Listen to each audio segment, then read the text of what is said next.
Hi, this is Slick Leaf 2.0. I wanted to discuss about Kashin Koji and Amado and their relationship going forward in the Boruto manga.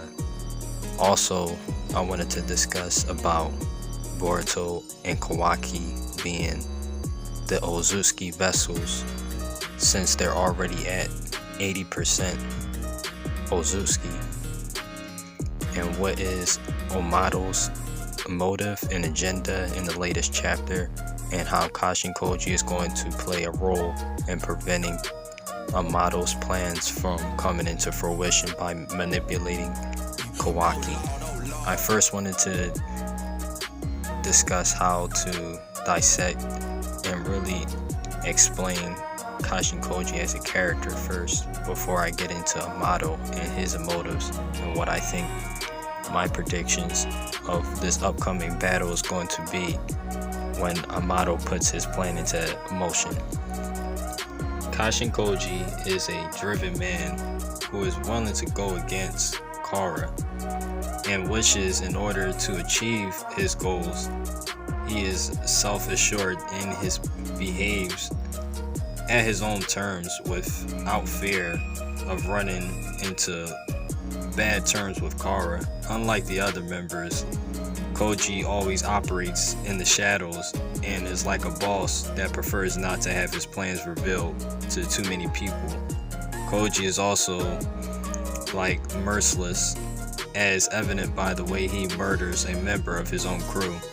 Despite all his crimes and dark demeanor, Koji has a noble intent, and he actually is committed to mankind as a whole, as he wants to murder Isshiki Ozuki, the world's biggest threat at the moment, and even return to Kara to do so. And Koji seems to be proud of being a shinobi, noting that he is continuing by Kara loyalty and hate for shinobi. It's almost as if he's playing the inside man, basically reassuring Kara as an organization to get more intel for his own agenda, his own motives later down the line, as we see evident in the latest chapters, as he abandons Amado's ambitions by totally going AWOL and cutting all communication with Amado and doing independent work in preparation for his upcoming plans that has independently and has nothing to do with Amado and separate. You can tell that Koji was playing double agent when he was recording the discussion transmitted by Amado, giving him intel when he was in the Ten Tails dimension with along Jigen, having this conversation, and eventually the battle that took place, questioning his motives. Nonetheless, Koji, of course, ignored Jigen's questions and didn't truly respond to them. It was almost as if he already figured out that Jigen was already at a breaking point, when he already exhausted all his options, and the only thing that he can do is transfer his essence and existence into his new vessel, which he knew that he couldn't allow to happen. Nothing that has his essence can exist. Anything that poses a threat is Ozuki DNA. We know this because of the data and information, especially the data and information that Amado apparently has, but yet to reveal to us. We know that Amado has artificially created data that is Ozuki DNA, that he is going to offer to Kawaki in order to manipulate and control him the way he did Delta. That's why Kawaki has to be cautious and take a second thought on this situation before he gets too wrapped in what's too good to be true, which it is true, but in return it would give his insecurity and turn it as a 180 and give him his self-confidence back and his courage that he needs in order to overcome these obstacles that's challenging him, and by rising above his oppressor, which was always Ozuki, and overcoming Amado, Jigen's, and Cold's motives, and fighting for his own motives in return, which we know that's not going to be the case. I see Amado transferring his mind or consciousness possibly into Kawaki to some extent, if not Code. Because why else would Kawaki follow through with his plans unless he's working alongside them to some extent? It's coming to an edge where Amado eventually is going to have to play all his cards and exhaust it, just like Jigen did, and he's going to have to switch his position. Rather, if he has to leave Konoha and find a new location, or literally transfer his data and information into Kawaki in order to reinsure that his safety. It's something similar to what we saw in Naruto Shippuden with Sasuke when Orochimaru was at his limit and he needed a new vessel, so he transferred over to Sasuke for multiple reasons. One of the reasons was because of his body, he couldn't last any longer like Jigen. But at the same time, it was also because his body doesn't compare to Sasuke's, which has already Uchiha blood running through it, which also gives him the visual eyes. With Kawaki's body, it has so much Otsutsuki DNA in it, and it's already artificially built almost like an organic life form, a unique mixture of Otsutsuki and Senju, that its form would be way more potent than whatever Amado could achieve by himself or any of his machines alone, which by far has shown to be very unique and useful. But by far, Kawaki is up on the high tier and top priority in getting underhand. Amado knows that with Jigen gone, he needs to get control of Kawaki and definitely eventually making Boruto the sacrifice, which we see in the first episode of Kawaki trying to clash with Boruto to eventually feed him and sacrifice him to the Ten Tails. Now, whatever deal that he struck with Amado, if Kawaki made a deal with Amado or if Amado is controlling Kawaki at the moment, we just don't know, because we don't know who is actually in control, just like Black Zetsu was in control of Madara's thoughts and motives. It's a lot of mental manipulation gameplay right now. The final words and message that Jigen was a telltale sign of where the authors and creators are definitely hinting at of what Amado's plans are ultimately, as he wants to become a full-on fledged Otsutsuki so he can have his dream of resurrecting his daughter, and that is to literally sacrifice Boruto, which in return he can eat the fruit, which in return he can transform and turn into a full Otsutsuki like Madara did. And it's a little bit of a mixture of him wanting to resurrect the one he loved, which was Obito, and Madara wanting to put everyone under a genjutsu. That way there would be no war. So in this scenario, everyone that is chasing for this tree is basically are trying to go for their own self desires and trying to cast that upon the world by becoming God themselves, which is literally what is stated to be what the tree offers when you eat that fruit. When you become a full Otsutsuki, eat enough of these fruits to literally have enough eyes to be the universe God itself.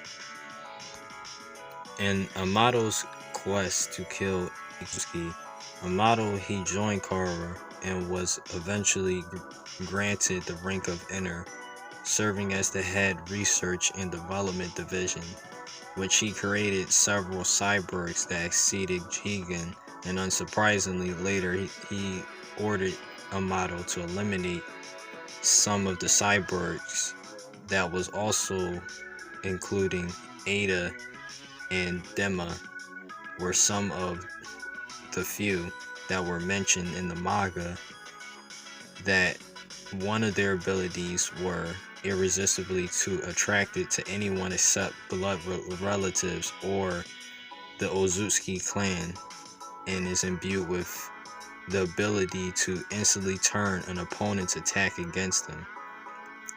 Ada's skill prevented Boro from getting rid of her and her brother as ordered, and as Ada came to hate Amado for taking the ability to be genuinely loved from her, at some point after this, Amado came up with an alternative scheme against Isshiki when he acquired the genetic information of Jiraiya and used that to his advantage because of a certain condition that was placed upon Amado when he became an inner rank.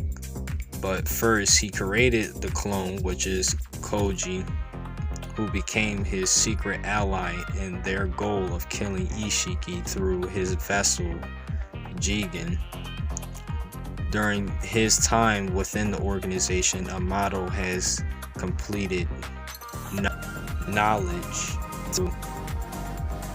of cars and the Otsutsuki clan. Because of this, Jigen has forbidden him to ever leave the headquarters, because doing so would amount to treason that could result in Amado being executed, which is why it was crucial for Koji to be created from the accomplishments of Amado's research that allowed him to recover Jiraiya, surprisingly and ironically, something that even Orochimaru and Kabuto could never accomplish. Of course, Amado would assist Jigen in transforming the karma into various other children in their vessels to continue the project that showed no progress, as each one of them died unsurprisingly from the transfer of the karma to the body, which can't handle Otsutsuki DNA, which is similar to the Senju DNA cells that was injected into regular people that eventually had dire results that ended up in death, which unsurprisingly only 2 candidates survived that, which was Kawaki and Cold, and one became the failure vessel, which is Cold, and he ended up with a white karma, and while Kawaki was a successful and became the vessel, which had a black karma. Amado's really ecstatic and detached as a person, and especially as an individual. He's very blunt with his views. He won't hesitate, and he is willing to speak his mind despite what others think.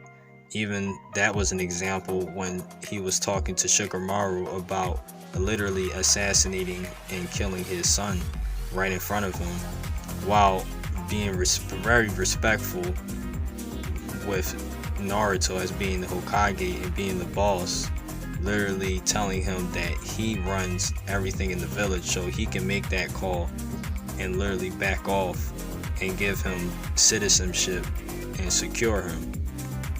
He appears to care very little for life and others besides pursuing his own goals, which is not surprising. And we see this currently in the Boruto manga with literally Jigen eliminated, which is his nemesis now, which was his previous partner. But now with him out the picture, now he can deal with his own personal agenda, which has to deal with manipulating Kawaki and getting him attached with a karma once more, and then using that to his advantage to be able to use that power to overwhelm Code and what he plans on doing, because he knows that they're out there, and he knows that they're going to eventually want their basically want Code's limiter broken off. But I think what is going to happen is somehow Amado is going to be able to escape, and by doing so, Kawaki is also going to escape alongside him. Now I am not sure, it can go down 2 scenarios. Either Amado gets captured and alongside Kawaki, he successfully gives Kawaki a new karma seal, which in return allows him to fight back. Rather, if they do escape before or after, if they escape before Code gets to grab and capture both Amado and Kawaki, before all that scenario happens, Kawaki's most certainly going to get the karma seal before they attack the village. This much is for sure because of how much emphasis and how much pressure they're putting on Kawaki to get the karma seal as soon as possible before anything transpires. We already seen this with the training that's being evident. Now, when it comes to him being able to overcome and literally Code's group of people that he's recruiting to his group so he can storm Konoha, that is still up for debate. Now, I think with Delta, I'm not sure if they're going to be able to activate her until if they are capable and successful to acquire Amado and bring him back to the base, which I don't think is going to really end well for Amado if that were to be the case. Somehow he's going to have to be able to overcome this scenario and rise above and be able to control Kawaki unexpectedly if they do end up having to go back to their base, and be able to break out like in a scenario where I can see they let their guard down and they're able to make a distance and go and teleport to another dimension, because that's how useful the karma seal can be.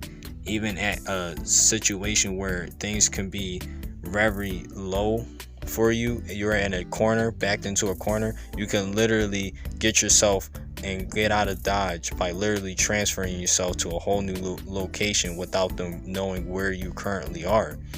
And all she can do is basically look into the past. She can't really tell where they are. If they're in another dimension, then she shouldn't be capable. I'm not too sure about it. I'm going to have to double check, but I believe that she isn't able to know where you currently are if you're not in this dimension. I don't think her knowledge should expand that far. Otherwise, it's just her ability is just extremely broken at this point. But when it comes to Kawaki and it comes to Code coming to clash, I wonder how this will transpire, because I really think Amado is really supposed to play a bigger role, and it's not going to be Code that's going to be the person, because it was the same thing that was emphasized for Obito. Obito was supposed to be moderate. He was just playing that role. And that's what Code, they're all androids, like they're all cyborgs. Why would they be able to do what their creator couldn't do? Their creator is what they're supposed to be. He's supposed to be top notch. He should be able to rise to the occasion and run this show. He should be the face, and he should eventually own it. So far, he hasn't really shown his peak. He hasn't shown all his cards. Amado has been very in the back and very concealed, looking like he's already preparing for every scenario. You can already see this when he's backed into a corner. He always knows how to get his way by getting favors done for him. And in the situation with Kawaki, he can then negotiate, if he does get captured, that if you want Kawaki to successfully have this karma seal and be a proper, not even a potential like vessel, but literally to be a successful Ozuki, then you might want to keep me alive for a little while I'm planning a whole new phase. And we don't know where Koji can come into play and interfere in all this this transpire. But right now, I think he's gathering intel, and he's literally recovering from his damages and his wounds. But I think he's going to play a very crucial role when it comes to Konoha and getting intel, because this definitely is his home. And he realizes that he has been used as a pawn, and he has these memories from the past from Konoha, and he knows that they will be a vital key in overcoming the Ozuki in general, because that's his mission. His mission is to eliminate Otsutsuki terror from the world and bring back peace. That's something Jiraiya, and that's what his philosophy was, and that's down to his roots. And I believe that that's what's going to make Koji come all the way around and come through for Konoha when he gathers this intel. And he has Sage Mode, which he can use the frogs to gather that intel and knows when to interfere and when not to, and keep a close tabs and close eye on what Amado is doing. Because from now on, whoever has the 10 tails is really holding the ace right now in this whole battle and overcoming the Otsutsuki. Now with Sasuke without his Rinnegan, this is definitely nerfed, and with Naruto not having the QB anymore, this is definitely an urgent matter. And I don't know where the other tail beasts play a part in this, because the 10 tails, they definitely have it. And when they eventually go to that dimension, and I think Amado's going to be able to, he's going to find a way to get to that 10 tails dimension, and when he does, he's going to take advantage of that. He's either going to get Kawaki to absorb most of that chakra and be able to fight on par with them, with Code and everyone else, to get his agenda met. It's the same thing Madara did. He equipped Obito what he needed. Obito equipped it himself with the Rinnegan when it was time to start summoning the 10 tails. So if Kawaki needs to be 100% Otsutsuki so he can feed himself to it, or if he needs to take some of that chakra but he needs a karma seal, so be it. Amado is going to provide it with him. And that's where my predictions are at. If you made it to the end of the video, thanks for watching. Consider liking